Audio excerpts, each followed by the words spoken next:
direction on July 19th at the workshop, we are bringing forward an extension to a temporary moratorium until December 31st, 2016, in order for staff to have sufficient time to bring forward a regulatory ordinance through the adoption process. So this is an ordinance by the Pasco County Board of County Commissioners relating to public health and safety, extending a temporary moratorium until December 31st, 2016 on the cultivation, processing, or dispensing of cannabis, including low THC cannabis, providing for enforcement, violations and penalty, applicability, repealer, providing for severability, inclusion in the Pasco County Land Development Code, and an effective date. Again, no action is required today.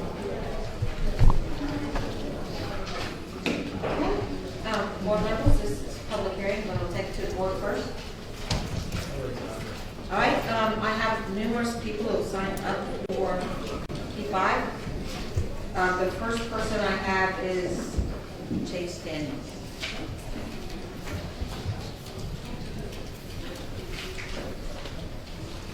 Again, Chase Daniels, 8700 Citizens Drive, with the Sheriff's Office. Thank you, Madam Chair. Again, the Sheriff just asked me to reiterate, since this ordinance or this moratorium was brought up last summer by county staff, we have been actively participating in developing this. He continues to believe there may be some unintended consequences with the November issue, but does support where staff and the board want to go, wherever that may be. We are hopeful to continue working on this, and anything we can do to help, please just let us know. Thank you very much. Thank you, Chad. The next person I have is Kent Runyon.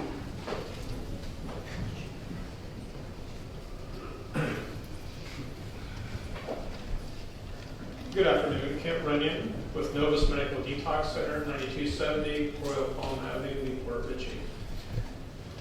Thank you for the opportunity to share my concerns. First of all, I'd like to express that I support Pasco Alliance for Substance Abuse Prevention and their mission, which is to reduce substance abuse trends in Pasco County, one of those being youth marijuana use. In addition, as an executive of Novus Medical Detox Center, which operates a 31-bed inpatient medical detox center in Newport Richey, with a mission to help end the prescription drug abuse epidemic through detox services and education. We are additionally concerned about the long-term consequences of youth marijuana use, and we appreciate the thoughtful, cautious consideration of any actions regarding marijuana within this community. Thank you. Madam Chair? Yes. If I could, sir? Sir? Yes. Let me ask you a question. I had a gentleman call me the other day to tell me he takes a lot, and I told him one of the concerns we had was about children getting into candy marijuana and overdose. He said, no child's ever overdosed. Can you talk about a little bit about children overdosing and what your research tells you? There's been a lot of evidence from communities where edible marijuana is available, that hospitalizations, emergency room visits by persons who have consumed edibles have dramatically increased. The unfortunate challenges with edible forms of marijuana, which sometimes come in forms of cookies, candy-like looking items, is that there's no way of knowing how much is the right amount to consume. I think we just saw recent news in the state of Ohio with synthetic marijuana. A number of concert goers were hospitalized because of synthetic marijuana that was inside of candies, which was reported that 1 or 2 pieces would have gotten someone high, and people were eating entire bags. So those are some of the things that are happening. And there's a lot of debates back and forth, but the reality is in the state of Colorado, increased numbers of persons have been hospitalized as a result of consumption of edibles. One of the things I heard also concerned was that Colorado didn't do a lot of preventionary things that could have been done to keep this from happening. Did it happen around the nation the same way, or was it just in Colorado?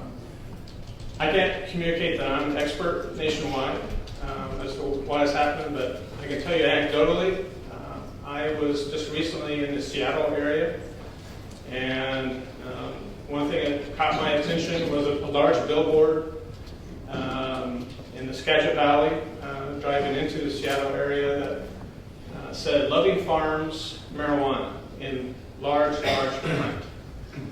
It sounded like they were going to a pumpkin farm, to pick pumpkins.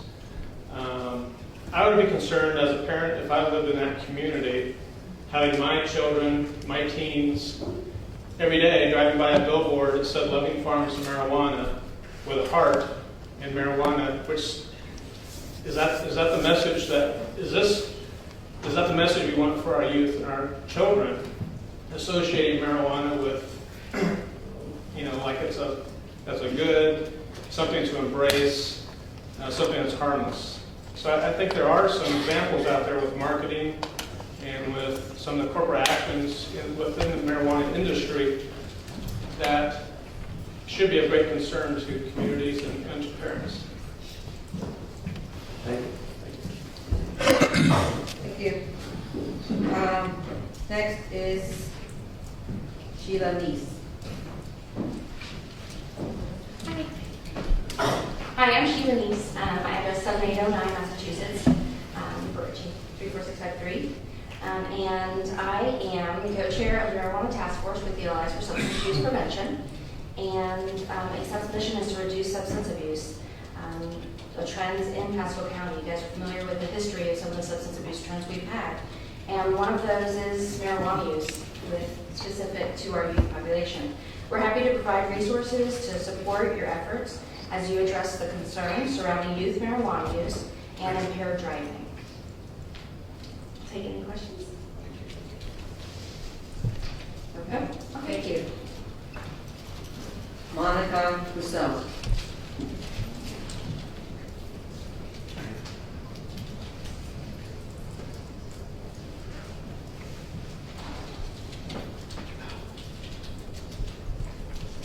Good afternoon, Monica Russo, 709 Massachusetts Avenue, Newport Richey, Florida, 34653.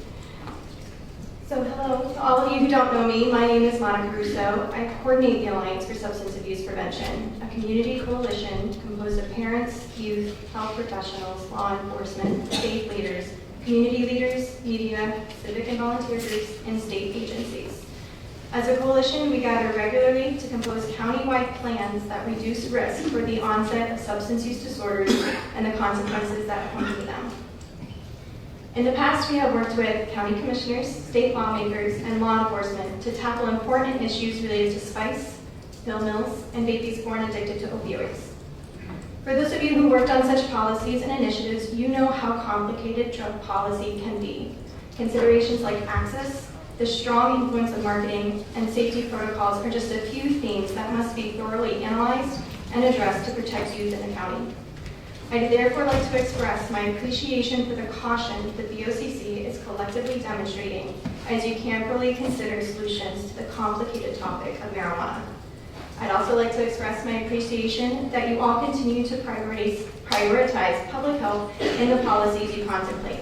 In addition to being a coalition coordinator, I'm also a doctorate student in public health, and I can easily state that my colleagues in both work and school are inspired and motivated by the leadership here in Pasco County. Thank you again, and as always, we're happy to provide you with any resources you may need. Thank you very much. Yeah, can I ask a question? Sure. Someone brought up a point to me, we were at a meeting for Richard last night, and they mentioned to me that wouldn't you rather start looking at, if this amendment passes, put some parameters in place, put some structure in place to kind of go through it and kind of look at what you could do now, rather than just kind of like pushing it up until November and bringing it forward? What do you thought about that?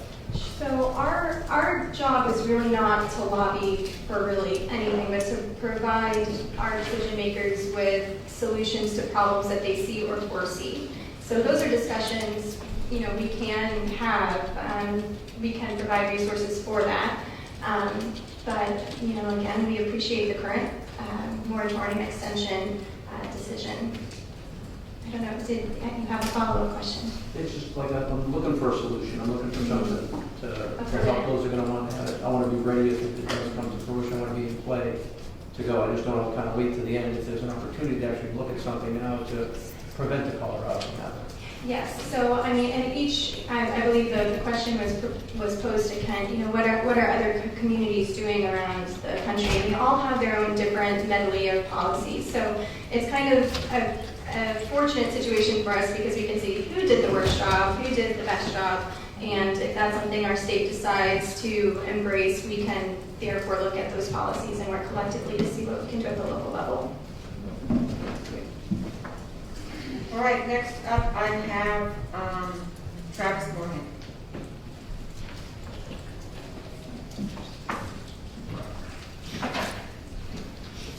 Travis Moorhead, 7131 Creek Drive, Newport Richey. As chair of the Food Policy Advisory Council, we've looked a lot at rural areas, and we can see that within the rural communities, with the citrus screening, we're losing our citrus industry. So we have huge fields that are now, farmers are having a hard time turning a crop and making money because they used to generation after generation raising a certain crop. Now it would make sense to me to be ahead of the game and be ready to implement growing cannabis in those areas. It would help the farmers, and the economic impact would be tremendous.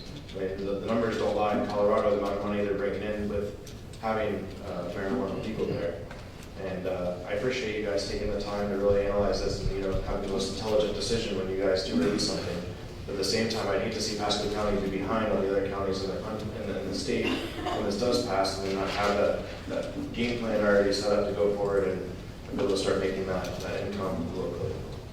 The other thing I want to talk about is I've personally seen a lot of opiate addiction in school here locally. So I grew up in this area.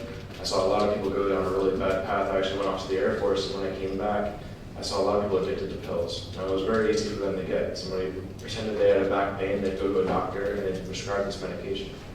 And I think that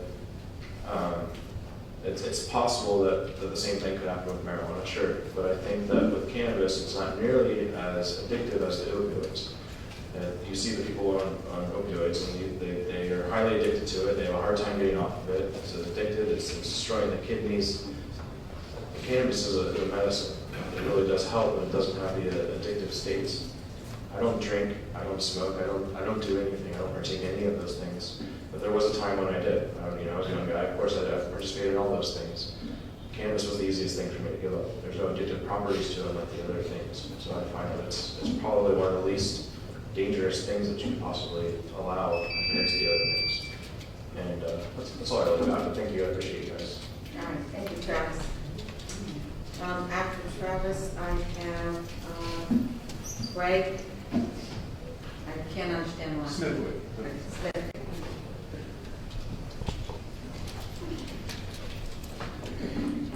Good afternoon. I'm probably the unlikeliest advocate you can imagine for this topic. I am a recovering drug addict. I had my last drink when Ronald Reagan was president, July 10th, 1987. But who's counting? I want to relate a short experience to you. I lived in British Columbia, Canada, Western Canada, for 8 years, from 2002 to late 2009. So I met while I was living there a man living in Canada who was providing medical cannabis to patients in British Columbia. And I had the opportunity to go and visit a cannabis dispensary in the city of Vancouver run by a woman named Hillary Black. She's a very fascinating and interesting woman. And at that time, there was not yet legal clearance for medical cannabis in Canada. But there's a difference in how Canada approaches cannabis than how we approach it. They approach it as a compassionate care item, a medical decision between a doctor and a patient, having nothing to do with law enforcement. So law enforcement opted out of pursuing charges against cannabis dispensary operators. Now that's very different than the situation we face here, but I bring it up because I went there with a set of preconceptions about who I was going to see at a cannabis dispensary. I thought I was going to find a bunch of hippies wearing dreadlocks and Che Guevara t-shirts, getting over on the system, sticking it to the man. But who was there were sick people. These were people that were dying of cancer. People whose only relief from the pain of cancer treatments, of MS, of ALS, was the cannabis therapy that they had every day. And it changed my whole worldview. I'm going to get choked up talking about this because it was a very emotional experience for me. These are people. They're not some other county's problem. They are our problem. They are our people. They're not those people. It's my aunt. It could be your mother. It could be your child. And it's a shame to me that you have to have it happen to your own child. to have a sense of compassion for patients who are going to need this medical service, and they're going to need it in this county. Aside from the economic considerations and maybe the agricultural considerations of having a new crop to grow in Pasco County, I want to make sure that you have an opportunity to humanize medical marijuana patients that live in your county and that are your constituents. So I'm going to implore you, between now and the time you decide to extend this moratorium, that you go and visit a dispensary. One opens in Clearwater next week. There's one open in Tallahassee right now. In fact, the very first shipment of marijuana that they sent was to a patient here in Pasco County. So the moratorium is not going to stop people in Pasco County from procuring their required medicine. It is not an item of abuse. It is a medication.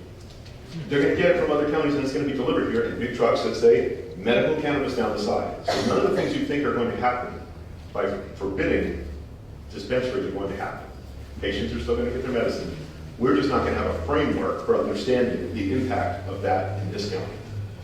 And the report that was cited by the Sheriff's Office regarding problems in Colorado conflates medical marijuana with recreational marijuana legalization. All of the problems exhibited in that report happened since recreational legalization in 2012. These are not party spots, they're pharmacies.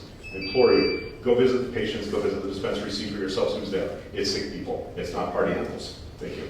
All right, thank you. Next, I have Denise Houston.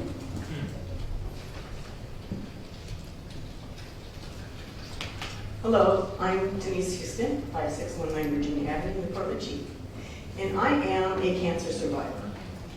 Now, I get a little choked up after hearing Greg, so I use cannabis to get through my treatment. I'm not, I am one of those folks. I am a caregiver for one of those folks. Just take a deep breath. One big deep breath. And I'm an advocate for all of those folks. You want to talk about the pill mills? My husband, it's easier for me to talk about my husband than it is myself, and he gave me permission. He was a victim of a violent crime 30 years ago. We have done everything that the doctors have told us, and he has been on opiates for many, many years. What you all have done for true patients is made them feel like criminals when they have to go get their medication. So you're not going to have dispensaries here. You're not planning on having them here, but you want people to go to other counties. Well, here's what's happened to us with pain medication. Our doctor of 25 years lives in Pinellas County. I live in Pasco County. They don't want to fill our prescriptions in Pasco County because our doctor's in Pinellas County. They don't want to fill our prescriptions in Pinellas County because we live in Pasco County. So, are you going to do the same thing with medical cannabis? Because it is a lifesaver for some people. For me, when I was going through radiation, I broke down on the radiation table. And cannabis was the only thing that got me able to continue going. It was Christmas time for me. Later, again, I told you, I've been seeing the same doctor for 25 years. So I had some genetic testing. They gave me antidepressants. They didn't work. I have a very fast metabolism, so certain medications won't work on me. Those are the alternatives that I chose.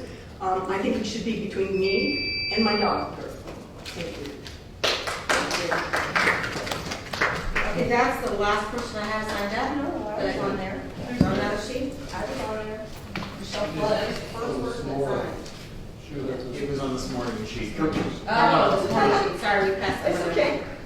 And also, I requested to put my name on. I just flown in on a red eye. No problem. Well, I'm going to let everyone else come up with this. Hi, I'm Michelle Flood, 12929 Colony Road, Hudson, Florida. Same as Denise, I've been a caregiver for my father, my mother, my grandmother, and my husband, who's also disabled. Opiates are the only thing for my husband, and had the same thing run around from county to county. I've even had pharmacists ask me for my husband's medical records because they didn't believe that he was really sick. My daddy was this big, strong-rigged man who had Alzheimer's and glaucoma, and I watched him lose all of his weight, not want to eat and not be able to carry on a conversation. And somebody brought him cannabis. He ate the cannabis because it was in a brownie, and then he ate everything in the house that day, and he talked to us for first time ever. And the most remarkable thing was after a few years of him living with me and people bringing him stuff, they took the glaucoma medication away because he didn't have that anymore. And I'm just going to tell you that I've seen my husband get lollipops that were opiate based. So if you're going to stop one, you got to stop it all. All right, thank you. And you were Michelle? Flood. Michelle Flood, okay. So, sorry, you were on the sheet this morning, and I already passed it over. So I have another P5 that signed up there, and I think it's Corey. Thank you, guys. My name is Corey Cottrell. I live at 13523 Elkhorn Court in Hudson. I think Travis Moore had brought up a few things about the, I think Greg as well, about the financial situation. At the end of the day, I'm new to this local politics thing. I met Jack Mariano. He's been on my little podcast called The Baboon Room. It's about as sophisticated as it sounds. But we do have really substantive talks about, we were talking about sunrise and stuff. And I'm really excited about how much you guys are trying to work with local businesses with the workshop for the WRD last night. Everybody's trying to move things forward in a very, very constructive way. I think the biggest thing to remember is that while it's Schedule 1 nationally, it shouldn't be, right? To be Schedule 1 nationally, you have to be absolutely have no health benefit whatsoever, and you have to be very, very dangerous. So in the 1970s, the US government was forced in the court of law to admit that you could actually get benefit for glaucoma. To the point where they also had to start making pot for those people that won that lawsuit in the 70s. So the US federal government knows that it has health benefit, right? Then they wouldn't let anyone talk about it or do any studies here, but thousands of studies have been done all over the world, and it's got all sorts of health benefits that most people don't know about yet, but you're going to find out, right? And on the flip side, the lethal dose for marijuana is 1,500 pounds in 15 minutes. That's why no kids die, right? The only way, we joke about this on the podcast all the time, the only way to die from marijuana is to have 1,500 pounds of it. And this is, you can look it up, this is just real. So the federal government is making a huge mistake in this, and we don't have to. And having the concerns about candies and stuff, they're totally right. If we're going to do one, we have to do for opiates. I mean, we're selling heroin out of pharmacies, basically, right, for painkillers. And there's no way that should be dressed up as candy. That's crazy. But knowing that the sweep of history on this is going to go to full legalization, I don't think anyone reasonably thinks otherwise. So we should at least position ourselves to benefit from it as businesses start coming in, and as people start to see that the health benefits are really there, and that in fact it is absolutely not as dangerous as anyone has ever said. And that's all I got. And seriously, thanks for coming on the podcast. And any of you who would like to come on the podcast? But I have a question for Absolutely. you. Because I heard that story about Ohio and all those kids that got sick eating the candy, not knowing there was something in it. Right, That was not marijuana, that's synthetic marijuana. Right, that's spice. Okay. Spice is deadly. Oh, yeah. And the only reason why people use spice is because marijuana is legal. Okay. Right? And I totally get the dressing stuff up as candies and baking. Like, I don't partake in any way, shape, or form. I love Scotch way too much. But I get that. I get there's going to be places where we can act reasonably with it. But I think talking about a moratorium is exactly the wrong thing to be doing. We need to be educating people about the facts that are coming online about this medicine, first of all, right now. And the fact that all the reports that I'm seeing out of Colorado is that it's just fine. And not only are their education budgets completely and totally flooded now, but they're having to cut checks back to the populace because they're not allowed to take too much taxes or basically, without having to start giving back when they have surplus. So I think surpluses in government is probably a positive thing. Anyway, my time's up. If anyone else has any questions, there's actual experts here, so it's probably. All right, thank you very much. Yeah. Move on. If this is the right time or not, we can wait till after public comment, but I don't know if we need to reread this one more time, just so people know this is a temporary moratorium and why we discussed doing this, just so people are aware.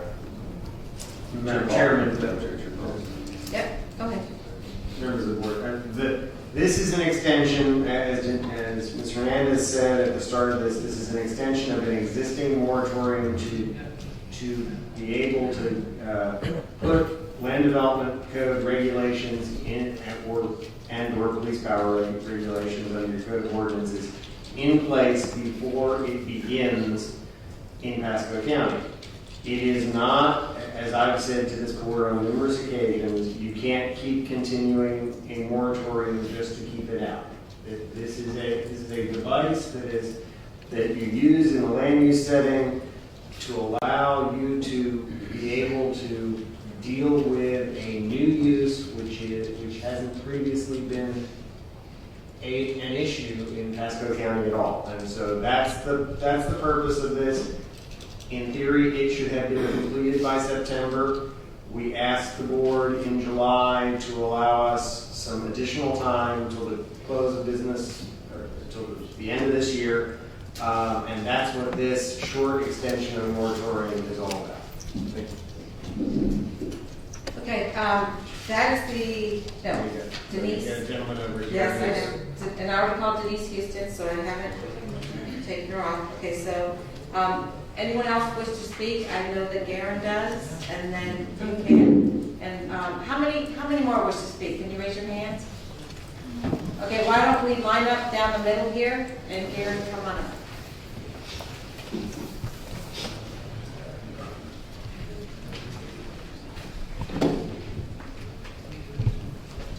Hi guys, it's nice to see you. So, Garyn Angel, 8010 Brighton Drive. I've sent some emails out and communicated with several of you one-on-one on this topic, and I look forward to sitting down with the rest of you and discussing this with you. I am a world leader in the cannabis industry. I invented a product 4 years ago to help a friend of mine with Crohn's disease. It worked exceptionally well, and I turned it into a multi-million-dollar business with operations on multiple continents and in multiple countries at this point. What I took as anecdotal evidence from my invention, I learned that I needed to get to real clinical research. And I started partnering with universities, and I work with the top universities in the world on this subject matter at this point.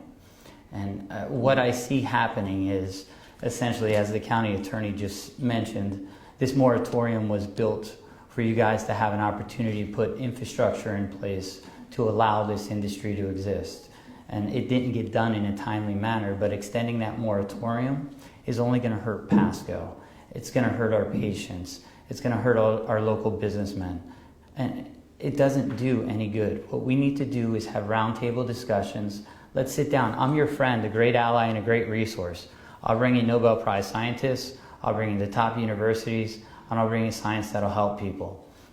At the end of this, when we really look at medical cannabis on the highest level, it's one of the greatest anti-inflammatories that we have.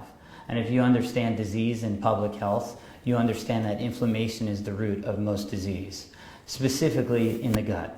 So what we have found in clinical studies is that we can take care of disease and inflammation, which is the root cause, okay? So we can't block this, guys. The future of medicine, if you look at the pharmaceutical industry, what's happened is the cost, it's prohibitive to get treatment. It's $30,000 or $3,000 or $5,000 a month for a pharmaceutical pill. I'm going to extend just a touch if I can. So, but these are plant-based medicines that we've extracted and standardized, and now we charge patients $30,000 for them. There's very little novel technology in pharmaceutical pills other than the fact that it's had a clinical trial behind it. The future of medicine is individualized plant-based medicine that's going to be made at compounding dispensaries. And we're going to be able to monitor a patient's progress on a daily basis using wearables and technology where we put the patient as the CEO of their own healthcare. And really all this moratorium does is it stops the base infrastructure. And if you know anything about creating hubs, which I hope you do as our commissioners, you understand that the first investment dollars usually are where the hub goes to. So your opportunity right now is to create a healthcare hub in the county with one of the world's leading businessmen, and I'll help you guys do this right. And it'll be at a high level where our patients are getting what they need. And if you want, this band even includes low THC. What is the purpose of that? Cannabidiol is one of the most benign molecules on this planet. There's tons of studies on cannabidiol, and it's already in pharmaceutical prescription. For that matter, so is THC. The thing we're blocking right now, literally, think about it this way. I can go and get Marinol at a dispensary right here, or at a pharmacy right here in Pasco County, which is a much stronger version of a lot of THC that I could buy at a dispensary, and I can get that now. All that happened was the pharmaceutical company synthesized it and put it in a pill form and got the FDA to approve it. Let's not be behind the fence on this, guys. It will hurt Pasco long term. These dollars are coming. It's going to happen. Okay, so let's embrace it and let's build the best program in the country and be a flagship. Let other people come to us and say, how did you guys do this so right? And you did it right because you got the community support and you had involvement from professionals who know what they're talking about. Respectfully, I don't know how much you guys know about cannabis, but I'm going to say it's very little. So that being said, let's get outside input from doctors who have the credentials to educate you on this matter. Thank you. Okay, I know there's more people who want to speak, but thank you, and we all have a lot of learning to do. So, next. My name is Mike Bear, 31241 Reed Road, Dade City. I moved here from Colorado a few years ago, and I own property in Colorado, and I lived in Colorado for about 12 years, and I still go back to Colorado every year to maintain my properties. And I've seen personally the change that's happened in Colorado due to this cannabis. And to me, the big mistake they made was they started out as medical marijuana and they had dispensaries, but they allowed the dispensaries to have their own doctors. And so all the young kids went to the dispensary, I get a headache, I got a backache, and they immediately got prescribed medical marijuana. And with that came a right to 100 cigarettes a month, plus the right to grow 10 personal plants for their own usage. And what happened was then all the young kids, they started to realize that they didn't need to go to college. They just live in their mom and dad's basement, grow the 10 plants, sell the extra cigarettes that they didn't need every month. And it's become a little business now. And the young people in Colorado, it's really tragic that, doctors and lawyers, their kids are not going to college, and they're just sitting around smoking dope all day and dealing and working, flipping burgers at McDonald's and stuff. So it has to be done in a very careful way, and I think it needs to be marijuana that is not hallucinogenic, and the whole key is the doctors prescribing and how fast they prescribe. Because once everybody realized that everybody who wanted marijuana could get marijuana, they said, well, what the heck? Let's just approve general usage of marijuana. And, because they kind of opened the floodgates, and then there was no reason to make it just medical marijuana because everybody who had a headache could get marijuana. So that's my input, okay? All right, thank you very much. Kelly, weren't there more people? Good afternoon, Commissioners. Madam Chair, Kelly Miller, 5020 McCaslin Drive. First of all, I just have to say to all of you, thank you so very much for opening up your ears and your eyes to this subject. Each and every one of you and I have sat down and had private conversations pertaining to this subject. And for the first time in the years that I have sat in this courtroom and listened to every public comment and every time someone's come up here, every one of your eyes have been glued to this podium throughout this entire subject. And I just want to say thank you. Thank you, Kelly. All right.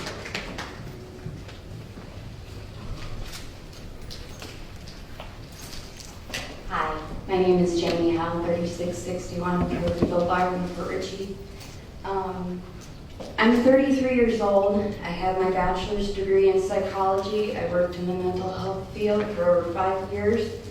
And unfortunately, life gave me a different turn. I am now disabled. Every single day, I wake up to extreme, immense pain in my stomach because my body does not just digest my food right. Because I have what's called exocrine pancreatic insufficiency, EPI, which essentially means that I'm partial pancreatic failure. I implore you not to continue this moratorium because it could help people like me. The doctors here in Tampa have no other treatments for me. I've seen all the best ones that you can see. I've been on opiate pain meds. They almost killed me the last time I was in the hospital in January.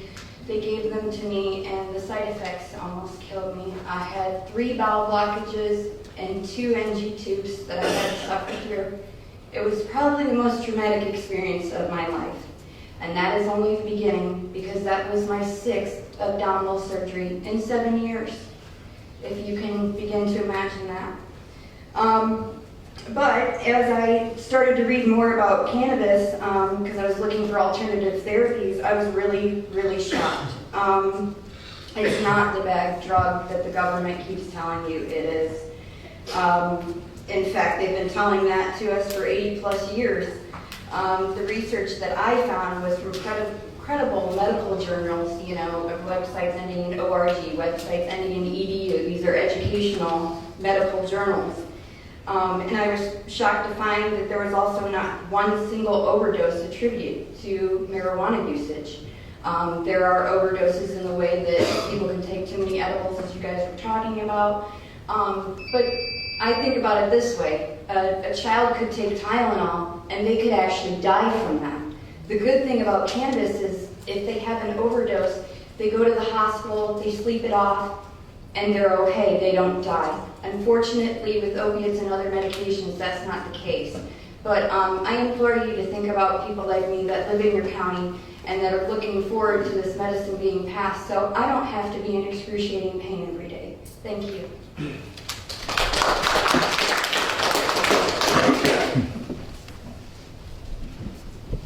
Maggie Dowling, 10445 Moshi, San Antonio.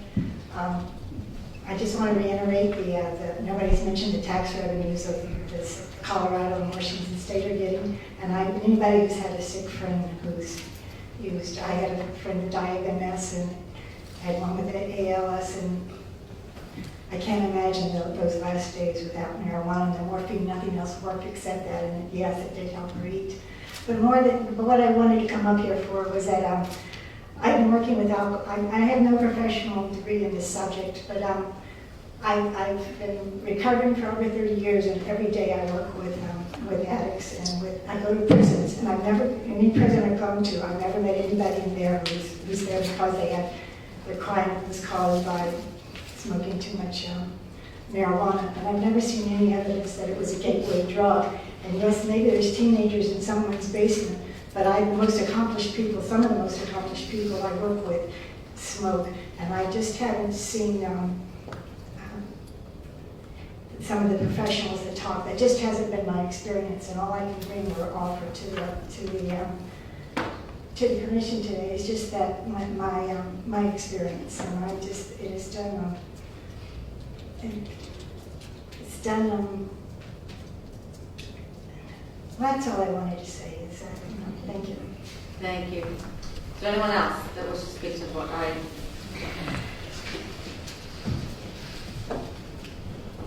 This is going to be our last speaker.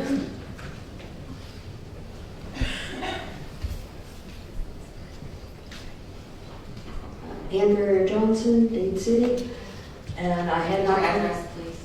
P.O. Box 1805. I had not planned on speaking, but I think y'all need to hear from the other end of the age spectrum on this. My father was one of the staunchest conservatives you could ever hope to meet. He gave so much money to the Republican Party. He actually had a picture signed personally with 5 Republican presidents. He was top in his field in ear surgery. He is the only doctor in AMA history to win the Billings Gold Medal twice, which is the top medal for the AMA. When he contracted pancreatic cancer, he asked if I could get him some of those funny cigarettes. And I did procure some for him. He never smoked with me. And after about the 4th or 5th request for the funny cigarettes, he said at age 83, when he died in 1995, this should be illegal. Thank you. Perfect, thank you. Okay, board members, I think it's back to us. No, this is a no action item for today. This is your first public hearing. Second public hearing, Denise, is in Newport Richie. That's correct. August 23rd, in Newport Richie at 1:30. Okay, I do want to say, so many of the stories I heard have touched instances in my life. When my daughter, who had to have jaw surgery because of her accident on Lake Pass, when she needed her medicine, it turned out we couldn't get any locally. We had to get it from a doctor that day was down in Tampa because he wasn't up in Pasco County that day, and I had to hire somebody to go to Tampa to get her pain medicine. And thank God I had someone I could send because I couldn't go. It was county commission day, and my husband couldn't go. He was out of town. It was a real problem for us. She was home in a lot of pain, and it's just a subject that I don't know a lot about. And I've heard a lot of different compelling stories from both sides. And so I feel it's kind of incumbent upon us to get more educated at some point.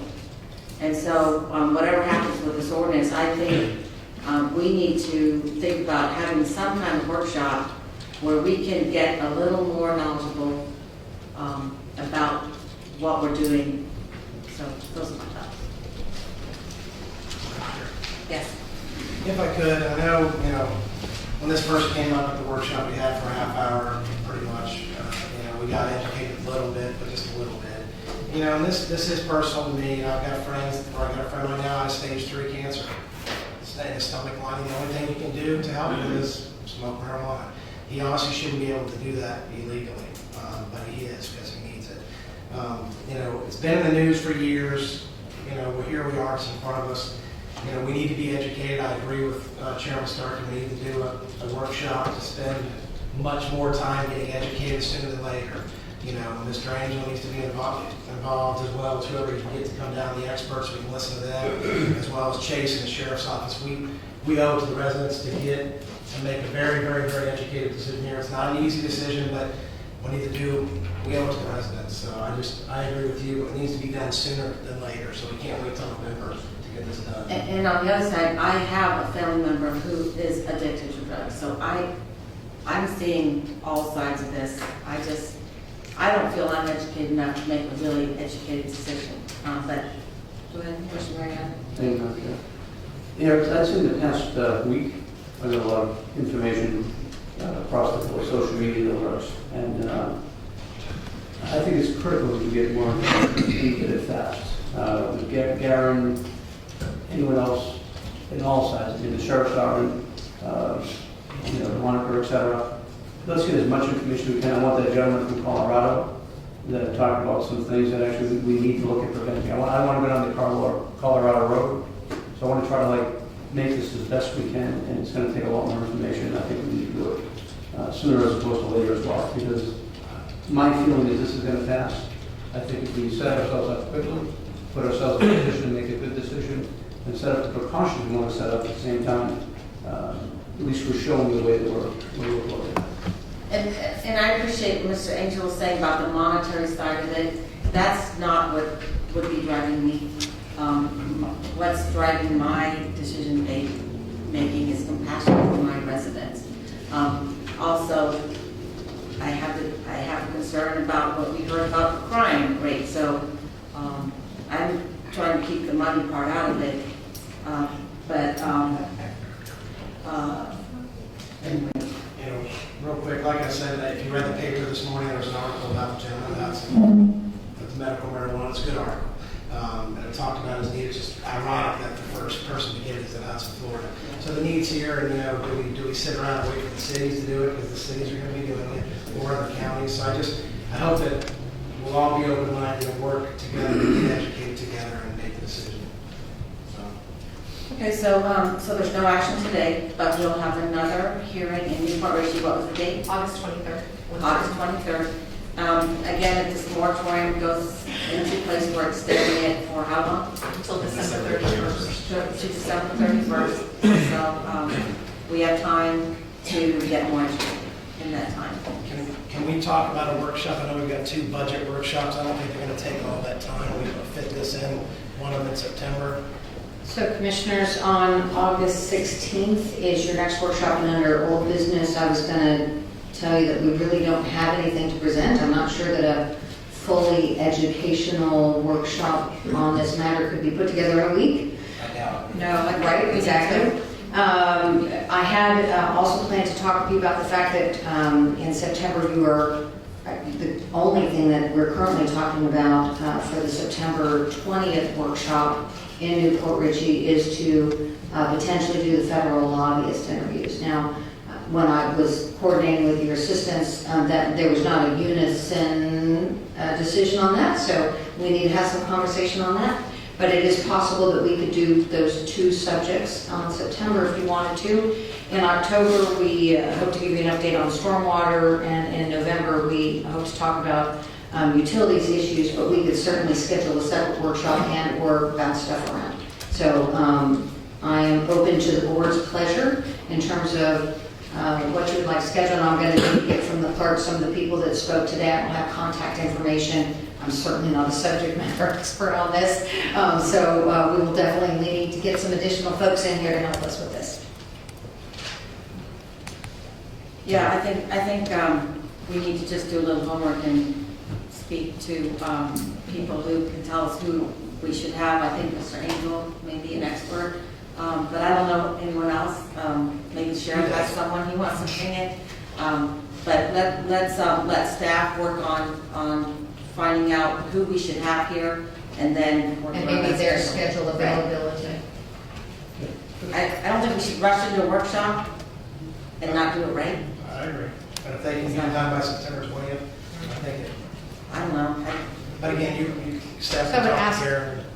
not to get overwhelmed for Denise, but for those of you who are here that have some technical expertise that would like to be involved in that presentation to the board at a workshop, please make sure that Ms. Hernandez has your contact information so that we can follow up with you on content and scheduling. Madam Chair? Yes. I think it's important, like the gentleman with experience, you know, in the blue shirt from Colorado, I think, even though you may not have technical experience, I think you should be into the loop. And if Garyn's comfortable with the things you're talking about, to get the experts in time, that's great too. Well, I'm going to be looking for people with bona